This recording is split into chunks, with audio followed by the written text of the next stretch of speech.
Hello friends, welcome back to my YouTube channel. കഴിഞ്ഞ വീഡിയോയിൽ നമ്മൾ ലെവലോലിക്ക കഴിവെന്നൊക്കെ പറഞ്ഞായിരുന്നു. അപ്പോൾ ഈ വീഡിയോ ലെവലോലിക്ക അച്ചാറിടുന്നതാണ്.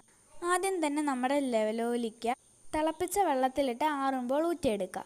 അതിലേക്ക് മുളക് പൊടി, ഉപ്പുപൊടി, ഉലുവാപ്പൊടി, കായപ്പൊടി എന്നിവയിട്ട് നല്ലതുപോലെ ഇളക്കി യോജിപ്പിക്കുക.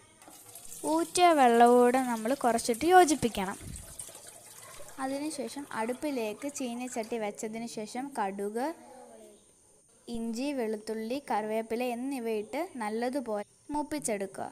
അതിനുശേഷം ഈ ലെവലോലിക്ക എല്ലാം കൂടെ യോജിപ്പിച്ച മിശ്രിതം അടുപ്പിലോട്ട് വെച്ച് നല്ലതുപോലെ കുറുക്കി ഇളക്കിയെടുക്കുക. ആവശ്യത്തിന് വേണമെങ്കിൽ നമ്മൾ മുമ്പ് ഊറ്റിച്ചെടുത്ത വെള്ളം കൂടെ ഒഴിക്കാം. അപ്പോൾ ഇതാണ് നമ്മൾ റെഡിയാക്കിയ ലെവലോലിക്ക. നല്ല ടേസ്റ്റാണ് ഗൈസ്.